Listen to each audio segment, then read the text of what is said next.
কেন মুখ্যমন্ত্রী পদত্যাগ করতে হলো? কেন মেয়রকে তার দপ্তর মন্ত্রী থেকে সরানো হলো? তাহলে কেন সমস্ত চুমনা তারপর সাজাবে সপ্তাদাস প্রতঞ্চা কোমলপ ভাষাকে সুরমা আজ 4.5 বছর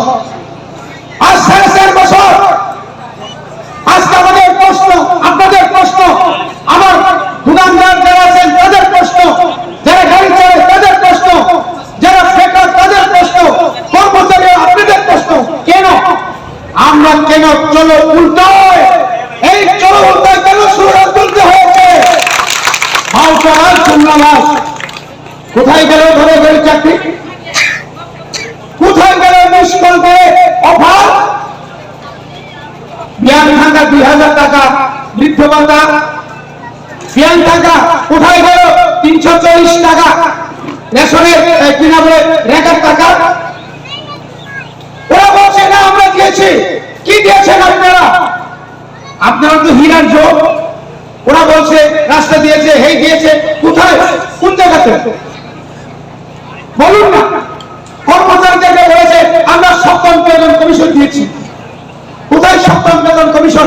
এদিকে যে সপ্তম বেতন কমিশন দিয়েছে, এখানে বলে আমার পিএসএর বাইরে আছেন, পুলিশ বাইরে আছেন, শিক্ষকরা আছেন।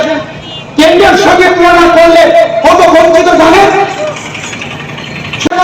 কোনো দিয়ে নেই, বেকারদের কোন চাকরি নেই। ওরা বসে আমরা 11,000 চাকরি দিয়েছি। আমি প্রশ্ন করবো এই মহাশয় এলাকায় যারা বিজেপি করছেন, আপনারা কতজন চাকরি দিয়েছেন বলুন তো? কেন এত মিথ্যা কথা বললেন? ঘরে ঘরে রোজগার, ঘরে ঘরে চাকরি,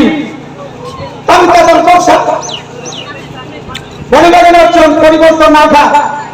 চিনি মুক্ত থাকা 71 বছর পরে চিনি মুরাদানির নেতৃত্বে যে মুরাদা 2021 চিনি ডিপ্লোমাটা প্রাইমারি লাগলো 2 মাস গেল। এই দেশীয় ক্ষমতা তুমি